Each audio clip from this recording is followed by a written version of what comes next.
हूँ आपके साथ चित्रा त्रिपाठी। मौलानाओं की मौजूदगी में हमारी मौजूदगी है दूर कर रहे हैं ज्यादातर जो हैदराबाद।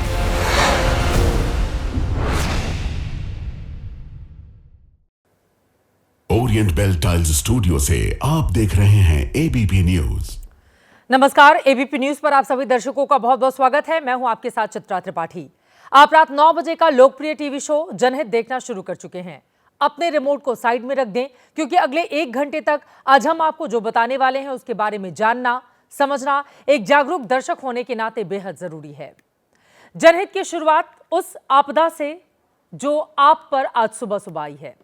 हमें नहीं पता कि व्यक्तिगत तौर पर आपका कितना पैसा डूबा, लेकिन आपका पैसा देश का पैसा है, देश का पैसा आपका पैसा है। इसीलिए 19 लाख करोड़ रुपए के डूबने का हमें गहरा दुख है। मैं दुनिया के उस टॉप लीडर से अपनी बात शुरू करूंगी जिसने ना सिर्फ भारत बल्कि वर्ल्ड के आगे संकट पैदा कर दिया है, और अंदेशा है कि इस नेता की नीतियां कहीं दुनिया के अरबपतियों खरबपतियों के लिए भी कुल्फी का ठेला लगाने की नौबत ना ला दें। उस आर्थिक आपदा की खबर दे दें जो आज हमारे देश के ऊपर आई है। भारतीय बाजार में आज सुबह सुबह बहुत बड़ा भूचाल आया। सिर्फ 5 मिनट में निवेशकों के 19 लाख करोड़ रुपए डूब गए। बाजार बंद हुआ तो इसमें सिर्फ 5 लाख करोड़ रुपए लौटे। भारत में लगभग 11 करोड़ लोग आज घाटे में उतर गए, और शाम को 2 और घबराहट बढ़ाने वाली खबरें आ गई। एलपीजी महंगी हो गई, 803 का सिलेंडर 853 रुपए का हो गया। पेट्रोल और डीजल पर उत्पाद शुल्क 2-2 रुपए बढ़ गया। कोरोना के बुरे दिन पूरे देश ने देखे, उसके बाद पहली बार ऐसी आफत आई है। पूरा का पूरा मुल्क डरा हुआ है। क्या भारत में हर व्यक्ति के बुरे दिन आने वाले हैं? इस बात को लेकर सहमा हुआ है। क्या आज जो हुआ वो आर्थिक मंदी के दरवाजा खटखटाने का संकेत है? क्या काम धंधे फिर चौपट होने के रास्ते पर हैं? क्या नौकरियों पर फिर आफत आने वाली है? क्या महंगाई फिर से सिर उठाने वाली है? एक जिम्मेदार न्यूज चैनल होने के नाते एबीपी न्यूज आपको डराएगा नहीं, बल्कि हकीकत से रूबरू कराएगा। आज जो संकट आया, अगले 20 मिनट हम उसका पूरा पोस्टमार्टम करेंगे और आपको बताएंगे कि भारत के लिए कहां चिंता करने की बात है और कहां पर नहीं। यह भी जानकारी देंगे कि आपके आर्थिक हितों पर यह संकट कितने दिनों का है। भारत ही नहीं, पूरी दुनिया के बाजार में आज जो तबाही हुई, उसके बाद सवाल उठ रहे हैं कि क्या दुनिया फिर मंदी की दहलीज पर खड़ी है? दुनिया के शेयर बाजार आज जिस तरह लहूलुहान हुए, क्या यही ट्रेंड कल भी रहेगा? हम पहले भारत की बात करते हैं। बताते हैं आपको कि भारतीय बाजार में तबाही की 5 बड़ी वजहें, बड़े कारण क्या रहे। पहली वजह, ट्रंप की आक्रामक टैरिफ नीति से पूरी दुनिया में निवेशकों का भरोसा हिल गया। इस पर ट्रंप ने कह दिया कि उन्हें गिरावट की चिंता नहीं है।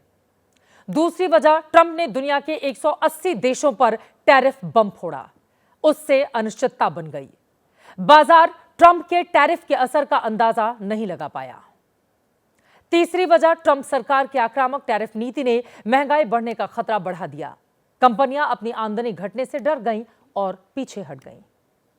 चौथी वजह, मार्च में विदेशी निवेशक जमकर भारतीय शेयर खरीद रहे थे, लेकिन फिर डर गए। अप्रैल में 14,000 करोड़ के शेयर बेचकर वो निकल गए। पांचवी वजह, बाजार डर डर के आगे बढ़ रहा है। इंतजार में है कि 9 अप्रैल को आरबीआई ब्याज दरों में कुछ कटौती कर दे, उसके बाद ही जोखिम उठाया जाए। दुनिया ग्लोबली कनेक्ट है। अब वो दुनिया नहीं रही कि किसी देश का दूसरे देश से वास्ता रखे बगैर भी काम चल जाता था। अमेरिका ने टैरिफ वॉर किसी एक से नहीं बल्कि 180 देशों से छेड़ी है। जो असर भारत में दिखा, वही दुनिया के हर देश हर बाजार में दिखा। अमेरिकी बाजार में कोहराम मचा हुआ है। बाजार खुलते ही डॉव जोन्स में 4.38% की गिरावट हुई है, तो नैस्डैक में भी 5% की गिरावट दर्ज की गई। जबकि चीन के शंघाई कंपोजिट में 7% की गिरावट दर्ज की गई है। जापान के निक्केई में 7.9% की गिरावट आई है। जाहिर है भारत के लिए भी यह चिंता की बड़ी वजह है, और भारत समेत पूरी दुनिया के बाजारों का यह हाल देखने के बाद आपकी चिंता और बढ़ सकती है, क्योंकि जेपी मॉर्गन ने अमेरिकी और ग्लोबल स्तर पर मंदी आने की आशंका बढ़ा दी है। पहले मंदी की आशंका 40% थी, जिसे अब बढ़ाकर 60% कर दिया गया है। अब आर्थिक विशेषज्ञों को सुनिए जो ये बता रहे हैं कि ये वक्त बहुत नाजुक है, ये वक्त निवेश में कोई भी जल्दबाजी करने का, जोखिम लेने का नहीं है, बल्कि बाजार की चाल देखकर धीरे धीरे आगे बढ़ने का है। तरह से पूरा इकोनॉमी रीसेट हो रही है, पूरे इंटरनेशनल मार्केट जो है पूरा रीसेट में जा रहा है, पूरा ट्रेड मार्केट रीसेट हो रहा है। उसके कारण जो है पूरे दुनिया में मंदी और महंगाई दोनों का खतरा बढ़ गया। ट्रंप साहब ने जो ट्रेड वॉर घोषित कर दिया है दुनिया भर में, उसका ये रिएक्शन दिखाई देने को मिल रहा है। अगर ग्लोबल रिसेशन आता है तो मैं समझता हूं पूरी दुनिया के लिए बहुत घातक होगा। इससे नौकरियां जा सकती हैं, व्यापार रुक सकता है। मुझे लगता है कि स्लो डाउन, रिसेशन, बेरोजगारी और खासकर जिस तरह से पूंजी का अकाल होगा, अनिश्चितता की वजह से लोग पूंजी नहीं लगाएंगे, पूंजी स्थिर हो जाएगा। मुझे लगता है कि अमेरिका खुद ही इसका शिकार हो जाएगा। बाजार एक्सपर्ट को आपने सुन लिया। कुछ दिन पहले तक की बात थी जब 4 पढ़े लिखे लोग कहीं बैठते थे, दुनिया जहान की चर्चा करते थे, तो बात इस भविष्यवाणी तक पहुंच जाती थी कि देखना अगला विश्व युद्ध तो पानी को लेकर होगा। लेकिन अमेरिकी राष्ट्रपति ने जो टैरिफ वॉर छेड़ी है, उसके बाद अंदेशा है कि तीसरा विश्व युद्ध पानी की बजाय कहीं दाल रोटी को लेकर ना हो जाए, बल्कि टैरिफ वॉर में जिस तरह दुनिया कूद रही है, उसे देखते हुए कहा जा सकता है कि इस युद्ध की शुरुआत हो चुकी है।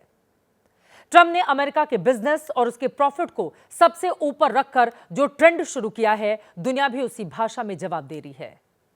चीन पहले ही जवाबी रेसिप्रोकल टैरिफ का ऐलान कर चुका है।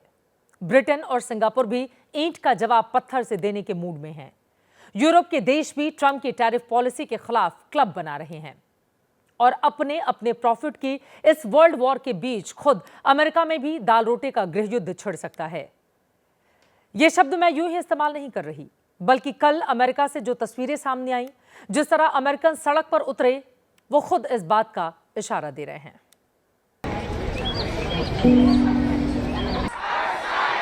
Hands off! Hands off! Our research! Our research! Hands off! Hands off! Our science! Our science! Hands off! Hands off! Our research! Trump की टैरिफ नीति के खिलाफ ये विद्रोह अमेरिका में ही खड़ा हो रहा है। यहां आपको बताते चले कि सड़क पर उतरे इस अमेरिकी मिडिल क्लास की ये तस्वीरें तो कल की हैं, यानी दुनिया के बाजार में आई तबाही से पहले की। अमेरिकी बाजार में एक दिन के झटके ने इन लोगों को ट्रंप के खिलाफ सड़क पर ला खड़ा किया है। जिस अमेरिका ने 5 महीने पहले ट्रंप को अपना राष्ट्रपति चुना, बाजार में पैसा डूबते ही लानतें दे रहा है। लेकिन ट्रंप एक कारोबारी हैं। उनकी रणनीति बिजनेस के दम पर दुनिया को झुकाने और अपनी बात मनवाने की है। एक अनुमान कि अमेरिका में अपने खिलाफ उठती ये आवाजें ट्रंप को टैरिफ पर सोचने को मजबूर करेंगी।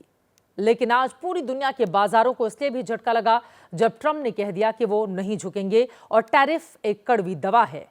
बाजार गिरता है तो गिरे, उन्हें इसकी फिक्र नहीं। In the market, at some point you're unwilling to tolerate this idea of a Trump put. Is there a threshold? I think your question is so stupid. I mean, I think it's I don't want anything to go down, but sometimes you have to take medicine to fix something.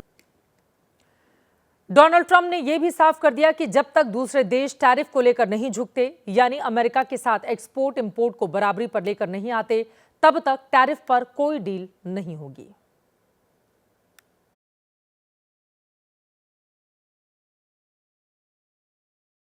This to happen. They took our businesses, they took our money, they took our jobs, moved it to Mexico, they moved it to Canada, they moved a lot of it to China, and it's not sustainable. कई बार तो ये साफ दिखता है कि Donald Trump अब भी उसी युग में जी रहे हैं जब खुद को सुपर पावर बताने वाला अमेरिका किसी भी देश को अपनी ताकत के दम पर हाँक लेता था। लेकिन ग्लोबल ऑर्डर बदल रहा है। भारत और चीन बड़ी तेजी से आर्थिक महाशक्ति बन रहे हैं।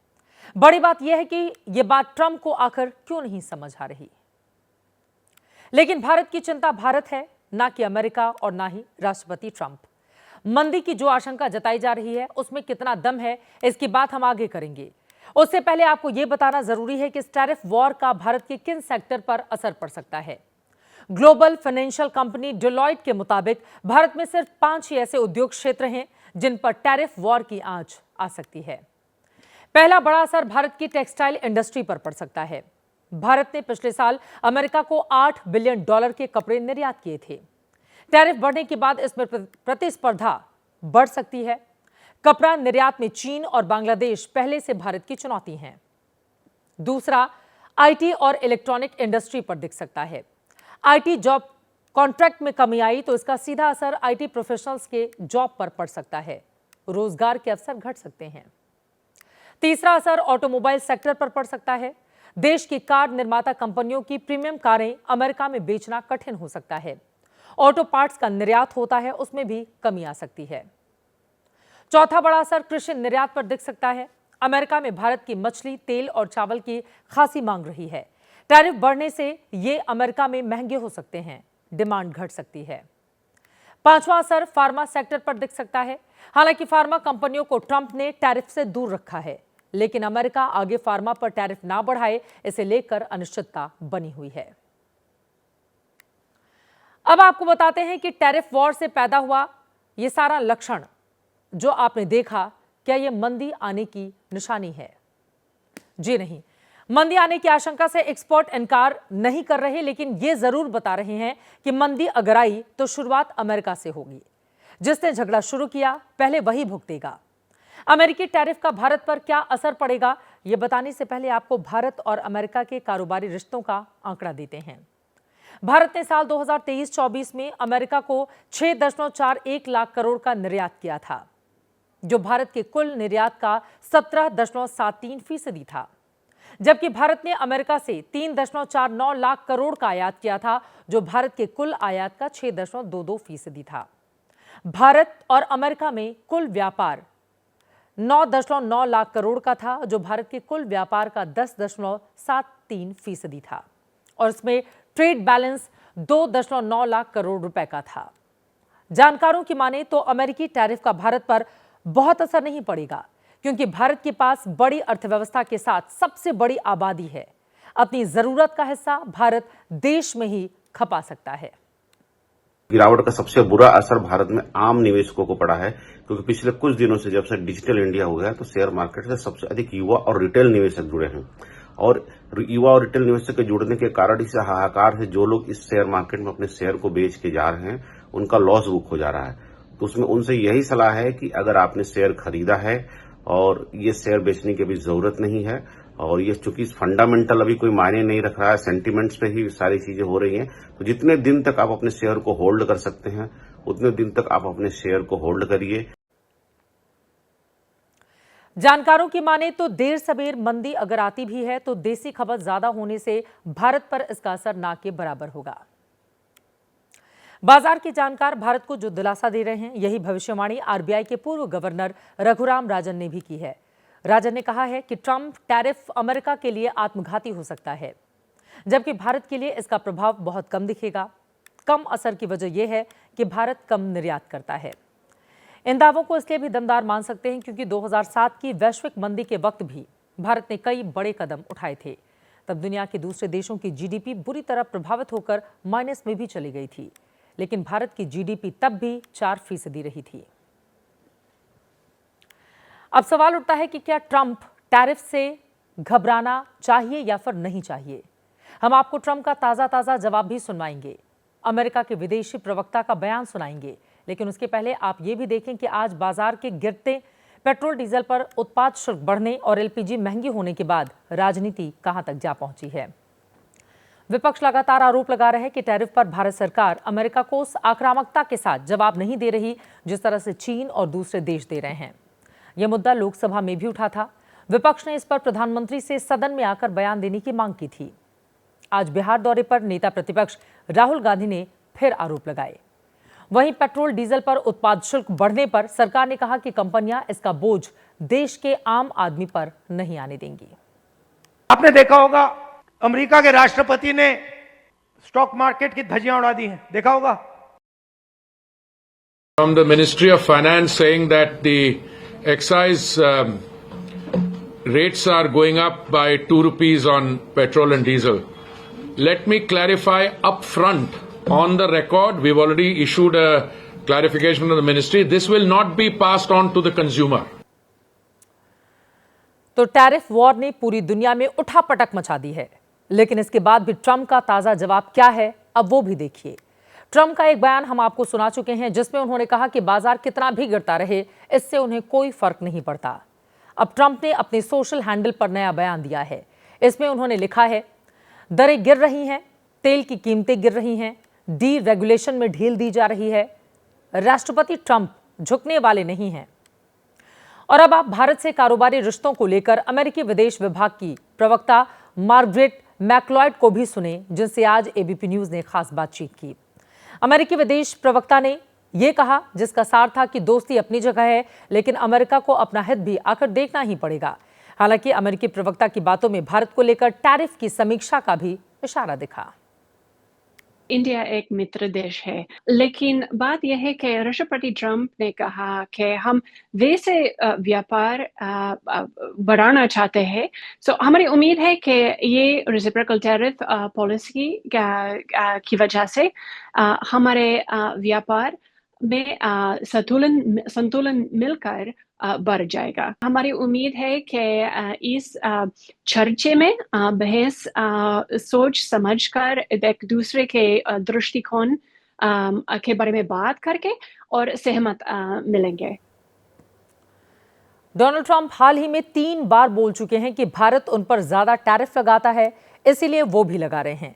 लेकिन तीनों बार वो भारत को और पीएम मोदी को अपना अच्छा दोस्त बताना भी नहीं भूलते। बस इन्हीं कुछ बातों से एक संभावना बनती है कि शायद कोई बीच का रास्ता निकले, जिससे भारत और अमेरिका दोनों की बात बनी रहे। और फिलहाल इस वक्त एक बड़ी खबर आ रही है, रुक करेंगे। ट्रंप ने चीन को नई धमकी दे दी है। बड़ी खबर यह है, राष्ट्रपति ट्रंप ने चाइना को अब नई धमकी दी है। कहा है कि अगर चीन ने अमेरिका पर लगाए 34% टैरिफ वापस नहीं लिया तो फिर अमेरिका 50% अतिरिक्त टैरिफ चीन पर लगाएगा। ट्रंप ने चीन को कल तक की मोहलत भी दी है। आपको बता दें, राष्ट्रपति ट्रंप के रुख को देखते हुए चाइना की ओर से भी 34% का टैरिफ लगा दिया गया। और अब ये बातें राष्ट्रपति ट्रंप को बिल्कुल ठीक नहीं लग रही हैं। उन्होंने कहा है कि 34% टैरिफ वापस लो, वरना 50% अतिरिक्त लगा देंगे। अब चीन का इस पर क्या जवाब आता है, आगे आने वाले वक्त में हालात कैसे बनते हैं, अंतर्राष्ट्रीय स्तर पर ये जो टैरिफ वॉर है उसकी शुरुआत कहां से बहुत ज्यादा और कहां पर जाकर खत्म होगी, राष्ट्रपति ट्रंप क्या झुकेंगे नहीं, कई ऐसे सवाल हैं जिसका जवाब जानने के लिए हमें थोड़ा इंतजार करना होगा। हर एक जानकारी, हर एक खबर एबीपी न्यूज लगातार आप तक पहुंचाता रहेगा। फिलहाल देश की खबरों का रुख करेंगे, लेकर चलते हैं आपको बिहार में अक्टूबर नवंबर में विधानसभा के चुनाव होने हैं, लेकिन सियासी मजमा 6-7 महीने पहले ही वहां पर लगने लगा है। नेता विपक्ष राहुल गांधी आज बिहार में थे। बेगूसराय में उन्होंने कन्हैया कुमार के साथ पलायन रोको पद यात्रा में हिस्सा लिया। पटना में संविधान सुरक्षा सम्मेलन में भी शामिल हुए। राहुल के इस दौरे से कांग्रेस का बिहार में भविष्य क्या है, इसको समझाने की कोशिश करते हैं। शुरुआत आज की तस्वीरों से। बिहार के बेगूसराय की तस्वीरें आप देख रहे हैं। निर्माणाधीन फ्लाईओवर के नीचे से कन्हैया की पदयात्रा निकल रही है। राहुल गांधी भी इसमें शामिल हैं। राहुल और कन्हैया ने सफेद टी शर्ट पहन रखी है। उनके बगल में प्रदेश कांग्रेस के अध्यक्ष राजेश कुमार हैं, जो सफेद रंग की शर्ट पहने हुए हैं। इस पदयात्रा में शामिल कांग्रेस के ज्यादातर कार्यकर्ता आपको सफेद कपड़े में नजर आ रहे हैं। इस सफेदी की वजह है राहुल गांधी की अपील। बहुत से लोगों को यह अजीब लगा कि आखिर राहुल सफेद टी शर्ट पहनकर आने को क्यों बोल रहे हैं। बकायदा सोशल मीडिया पर वो अपील कर रहे हैं, वो भी बिहार में, जहां यात्रा पलायन रोकने की चल रही है और राहुल ड्रेस कोड लागू करने की बात कर रहे हैं। बीजेपी कह रही है कि भगवा से नफरत है, इसीलिए सफेद टी शर्ट की बात राहुल गांधी की ओर से की गई है। घूमे जाए, नौटंकी करें, भरम फैलाएं, उनको भगवा रंग से नफरत है, इसीलिए वो सफेद रंग चुने हैं। हिंदुस्तान में रहते हैं तो टी शर्ट और फुल पैंट पहनते हैं, और जब विदेश जाते हैं तो कुर्ता पैजामा पहनते हैं। तो यही उनका हालत है, तो टी शर्ट ही पहन के न घूमेंगे। ये तो राजनीतिक बयानबाजी है। हमने ये जानने की कोशिश की है कि आखिर राहुल सफेद टी शर्ट से संदेश क्या देना चाहते हैं। तो पता चला कि राहुल का सफेद टी शर्ट प्रेम पुराना है। भारत जोड़ो यात्रा के दौरान उनका ये सफेद प्रेम रजिस्टर हो पाया। खुद उन्होंने 19 जून 2024 को सोशल मीडिया पर इसका जवाब एक वीडियो अपलोड करके दिया था। This T-shirt for me symbolizes transparency, simplicity and perseverance. I'm sure you use these values and fight for these values in your life. Delhi चुनाव से पहले जनवरी में बकायदा व्हाइट टी शर्ट कैंपेन शुरू किया गया था। कांग्रेस के मुताबिक सफेद टी शर्ट को अकुशल, अर्धकुशल श्रमिकों और अलग अलग वर्ग समूह के कारीगरों से जोड़कर देखा जाता है। राहुल इसी वर्ग को फोकस कर रहे हैं। बिहार में भी राहुल चुनाव के लिए इसी समाज को टारगेट करना चाहते हैं। बेगूसराय का कार्यक्रम खत्म करने के बाद राहुल जब पटना के संविधान सुरक्षा सम्मेलन में पहुंचे तो उन्होंने बिहार का अपना जातीय एजेंडा भी साफ कर दिया। इस देश में अगर आप दलित हो, पिछड़े वर्ग के हो, आदिवासी हो, ईबीसी हो, अति दलित हो, अगर आप अपर कास्ट के नहीं हो तो आप सेकंड क्लास सिटीजन हो। पहले हमारे डिस्ट्रिक्ट प्रेसिडेंट्स की लिस्ट में 2/3 अपर कास्ट के लोग थे। अब हमारी नई डिस्ट्रिक्ट प्रेसिडेंट्स की लिस्ट में 2/3 ईबीसी, ओबीसी, दलित, पिछड़ा वर्ग, माइनॉरिटी के हैं।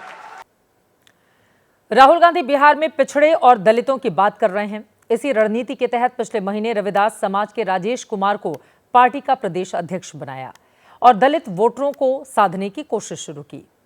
बिहार में 19.65% दलित वोटर हैं। चिराग पासवान जिस बिरादरी से आते हैं उसकी संख्या 5.31% है। राजेश जिस रविदास बिरादरी से आते हैं उसकी संख्या 5.26% है। जीतन राम मांझी की जाति की आबादी 3.08% है। जानकार मानते हैं राहुल गांधी दलितों में अपना आधार मजबूत कर लालू यादव और आरजेडी पर दबाव बना रहे हैं ताकि सीटों का समझौता सम्मानजनक हो पाए, क्योंकि आरजेडी इस बार कांग्रेस को बहुत भाव देने के मूड में नहीं है। वजह 2020 के नतीजे हैं। तब कांग्रेस 70 सीटों पर चुनाव लड़कर सिर्फ 19 सीटें ही आरजेडी के साथ जीत पाई थी। महागठबंधन में सबसे खराब स्ट्राइक रेट कांग्रेस पार्टी का ही था। अगर ये जीत के नंबर बढ़ते तो हो सकता था महागठबंधन की सरकार बन जाती। चर्चा है कि आरजेडी कांग्रेस को कम सीटों पर ही निपटाना चाहती है, लेकिन कांग्रेस ने अलग रणनीति अपनाई है। प्रभारी से लेकर प्रदेश अध्यक्ष तक बदल दिए हैं। लोकसभा के स्ट्राइक रेट को आधार बनाकर अपनी दावेदारी की तैयारी है। लोकसभा में कांग्रेस बिहार में 9 सीटों पर लड़कर 3 सीटें जीती थी। आरजेडी 22 पर लड़ी, 4 सीटों पर उसने जीत हासिल की। कांग्रेस कह चुकी है कि वो आरजेडी के साथ गठबंधन करके ही चुनाव लड़ेगी, लेकिन सीएम के सवाल पर कांग्रेस चुप्पी साध जाती है। तेजस्वी को लेकर पत्ते खोलने से बच रही है। बात तो हम लोग आप सलाह माने नहीं, दिया नहीं किया, शादी कर लेना चाहिए था। लालू यादव ने राहुल गांधी को शादी की ये सलाह 23 जून 2023 को पटना में दी थी। मंच पॉलिटिकल था, लिहाजा लालू के दूल्हे वाले इस बयान का विश्लेषण ये हुआ कि इशारों में उन्होंने राहुल से इंडिया गठबंधन का नेतृत्व करने को कहा है। बात तो हम लोग आप सलाह माने नहीं, दिया नहीं किया, शादी कर लेना चाहिए था। और अभी भी समय गया, बीता नहीं है। शादी करिए और हम लोग बराती चलें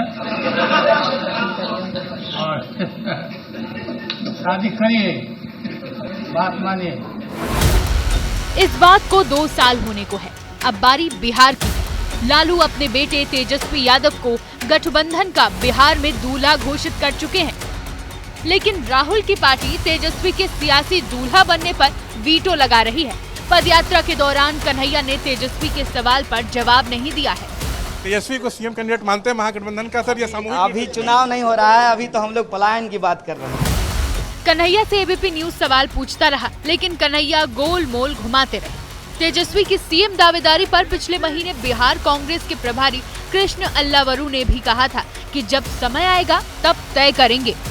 तेजस्वी सीएम उम्मीदवार हो? इंडिया गठबंधन जब बैठेगी, सीट्स के बारे में चर्चा करेगी, मुख्यमंत्री कौन होगा कौन नहीं होगा, घोषित करना है नहीं करना है, ये सामूहिक फैसला होगा। उस पर अभी कोई टिप्पणी देना उचित नहीं रहेगा। ये हाल तब है जब लालू और राहुल का पारिवारिक रिश्ता है। अपने हाथों से मटन बनाना राहुल को लालू सिखा चुके हैं, लेकिन सवाल तो ये कि क्या कांग्रेस में अब कुछ अलग पक रहा है? कहीं कांग्रेस तेजस्वी के नाम पर वीटो लगाकर दबाव की कोई राजनीति तो नहीं कर रही है? और अब अगला सवाल तो यही है कि कहीं कांग्रेस खुद को सीएम के रेस में तो नहीं देख रही। जिस तरह से कन्हैया कुमार की सियासी मार्केटिंग कांग्रेस की ओर से की जा रही है, उसके बाद पॉलिटिकल कानाफूसी भी शुरू हो गई है और इस कानाफूसी को पुख्ता करती है कांग्रेस कार्यकर्ताओं की डिमांड। देखिए। कांग्रेस हमेशा से ही बड़े भाई की भूमिका में रही है और आगे भी कांग्रेस बड़े भाई की भूमिका। ये हम लोग का कांग्रेस पार्टी के एज ए वर्कर हम क्यों नहीं चाहेंगे कि कांग्रेस पार्टी लीड करे। कन्हैया कुमार में काबिलियत है, क्या सीएम मटेरियल है? देखिए, कन्हैया कुमार जी एक बहुत बड़े यूथ आइकॉन है, इसमें कोई दो राय नहीं है। हाँ, एक युवाओं के अगर चाहते देखें तो युवाओं की तरफ से मांग ये रहेगी कि कन्हैया कुमार को सीएम चेहरे के रूप में लड़े हम पाएंगे। कन्हैया लीड कर रहे हैं, कन्हैया में काबिलियत है? क्यों नहीं है काबिलियत? सीएम मटेरियल लगते हैं। व्हाई नॉट, बिल्कुल है। तो कांग्रेस के कार्यकर्ता कन्हैया को सीएम मटेरियल बता रहे हैं और माना जा रहा है कि अब यहीं से महागठबंधन में झगड़े की शुरुआत हो सकती है।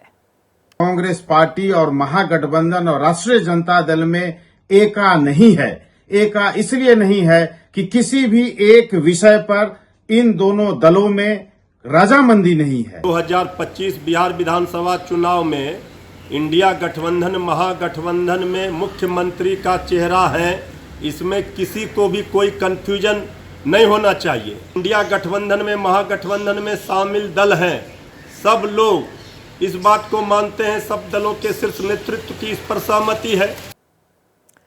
वैसे कल कांग्रेस के प्रदेश अध्यक्ष पटना में तेजस्वी से और परसों दिल्ली में कांग्रेस के प्रभारी कृष्णा अल्लावरू ने लालू यादव से मुलाकात की है। इस मुलाकात का ब्यौरा सामने नहीं आ पाया है, लेकिन कांग्रेस के इरादों को लेकर अटकलों का बाजार गर्म है। और अब इसी कांग्रेस का एक और चेहरा आपके सामने रखते हैं। हुआ ये कि पटना के पार्टी ऑफिस में राहुल गांधी जब कार्यक्रम खत्म करके निकलने वाले थे, उसी दौरान वहां पर बवाल हो गया। इस तस्वीर में एक व्यक्ति आगे आगे भाग रहा है, पीछे से कुछ लोग उसको पकड़ने की कोशिश कर रहे हैं। हमने जब ऑडियो बीप किया, क्योंकि कांग्रेस के एक पूर्व विधायक अमित कुमार टुन्ना है जो इस वीडियो में मारपीट करते हुए दिखाई दे रहे हैं, उनके मुंह से गंदी गंदी गालियां निकल रही हैं। आरोप है कि जिस शख्स को मार लगी है वो पूर्व प्रदेश अध्यक्ष अखिलेश सिंह का समर्थक है, जाति से भूमिहार।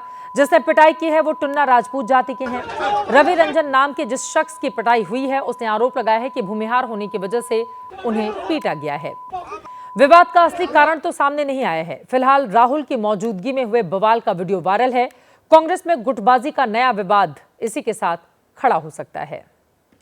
खबरों में आगे बढ़ेंगे और अब जनहित की वो रिपोर्ट जो प्राइवेट स्कूलों में पढ़ने वाले बच्चों के मम्मी पापा के लिए देखना बेहद जरूरी है। दिल्ली के निजी स्कूलों ने अचानक अपनी फीस काफी बढ़ा दी है, जिसको लेकर धरना प्रदर्शन शुरू हो गया है। राजनीति भी हो रही है। सवाल यह है कि इस पर लगाम कब लगेगी। बड़ी फीस वापस लो, बड़ी फीस वापस लो, बड़ी फीस वापस लो, बड़ी फीस वापस लो, नहीं चलेगी, नहीं चलेगी, नहीं चलेगी।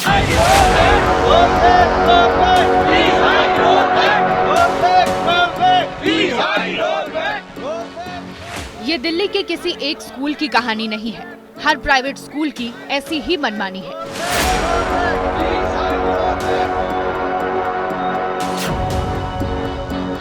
इन्होंने सबसे पहले फीस वगैरह बढ़ाई, उसे एनुअल चार्ज बढ़ाए, ट्रांसपोर्टेशन बढ़ाई, अप्रोक्सीमेटली सब मिला के देखा जाए तो 40% बढ़ा है। बुक्स हम लोगों ने जैसे तैसे करके ले ली, क्योंकि 10,000 की बुक और हर साल बुक जो है वो चेंज कर देते हैं। पहले से न कोई सूचना न मैसेज, प्राइवेट स्कूल वाले हर साल चुपके से फीस बढ़ा देते हैं। किताबें आपको स्कूल से ही लेनी है, ड्रेस और जूते भी खास दुकान से ही। इस पर कायदे कानून तो बहुत बनते हैं, लेकिन मालिकों की न जाने कैसी पैठ है, न जाने कितनी ताकत है कि उनके स्कूलों में उनका वचन ही शासन होता है। सर, हमारे बच्चों को जो है लाइब्रेरी में बिठाया जा रहा है, उनको हरास किया जा रहा है। वो मनमाने तरीके से अपनी फीस बढ़ा रहा है, धमकियां दे रहा है खुलेआम पेरेंट्स को कि आपके बच्चे का नाम काट दिया जाएगा। एक स्कूल और एक डीओई के बीच पे हम पेरेंट्स बुरी तरह फंस चुके हैं। सेकंड थर्ड के बच्चों को ये शो कॉज नोटिस दिया जा रहा है। एक तो सीमित कमाई, ऊपर से बच्चों की महंगी पढ़ाई। ये सच्चाई सिर्फ दिल्ली नहीं बल्कि पूरे देश की है। फिलहाल राजधानी की कहानी सुर्खियों में है, जहां स्कूलों से लेकर शिक्षा निदेशालय तक प्राइवेट स्कूलों की मनमर्जियों पर रोक लगाने की मांग हो रही है।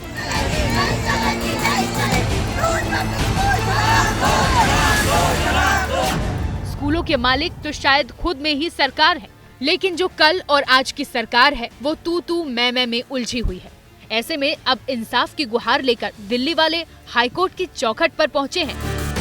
लगातार 5 सालों में बढ़कर 100 से अधिक गुना बढ़ चुकी है। हमारे बच्चों का शोषण हो रहा है, उनका मेंटल हैरेसमेंट हो रहा है, उनको लाइब्रेरी में बंद कर दिया जा रहा है, उनको एग्जाम नहीं देने दिया जा रहा है।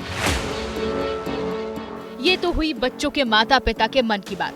अब जरा सुनिए नेताओं की बातें, जो कायदे से प्राइवेट स्कूलों की मनमानियों पर अंकुश लगाने वाले नीति नियंता हैं।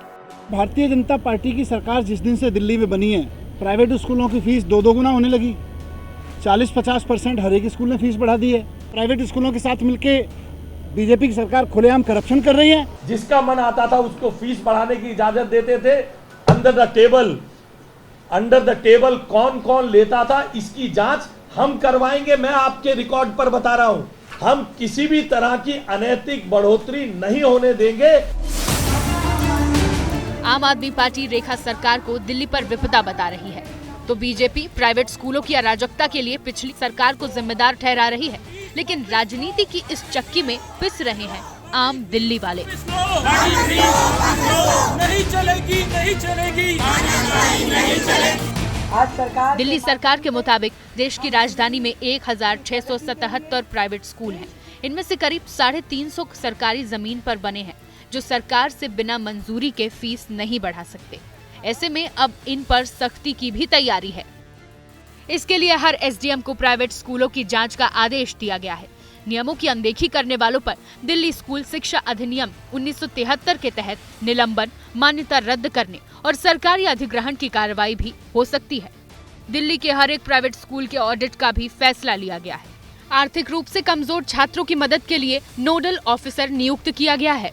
प्राइवेट स्कूलों को किसी खास दुकान से ही किताबें और ड्रेस खरीदने के लिए मजबूर नहीं करने की नसीहत दी गई है। बड़ी फीस वापस लो, बड़ी फीस वापस लो, नहीं चलेगी, नहीं चलेगी। लेकिन सवाल तो ये कि क्या प्राइवेट स्कूल चलाने वाले इन फैसलों को मानेंगे? क्योंकि सच ये है कि दिल्ली ही नहीं, इस देश में ऐसे स्कूल मालिकों की साठगांठ कितनी ऊपर तक होती है, ये किसी से छिपी नहीं है। सवाल तो ये कि समानता और शिक्षा जैसे मूल अधिकार सही मायने में जमीन पर कब उतरेंगे, और सवाल तो ये कि फ्री की गारंटी वाले दौर में सबके लिए मुफ्त और समान शिक्षा की गारंटी की बात कोई क्यों नहीं करता। आए दिन प्राइवेट स्कूल फीस बढ़ा लेते हैं और अभिभावकों को उसकी परेशानी झेलनी पड़ती है। उम्मीद यही कि दिल्ली में कम से कम इस मनमानी पर लगाम लगे, ताकि जो अभिभावक हैं अपने बच्चों को वो अच्छे स्कूल में भी पढ़ा पाए और उनके ऊपर ज्यादा खर्चे का बोझ भी नहीं आए।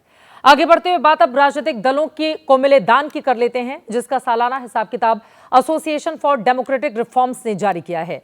ये 20,000 रुपए से ऊपर के दान का लेखा जोखा है। एडीआर के मुताबिक साल 2023-24 में देश के 6 राष्ट्रीय राजनीतिक दलों को कुल 2,544 करोड़ रुपए का दान मिला।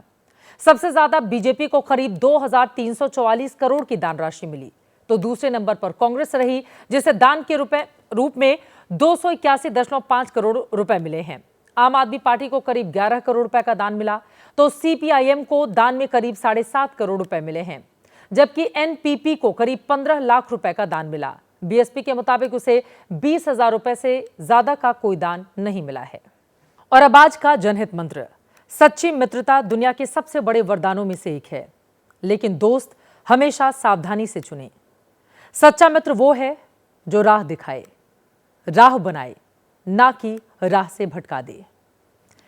इसी के साथ जनहित में अभी के लिए बस इतना ही।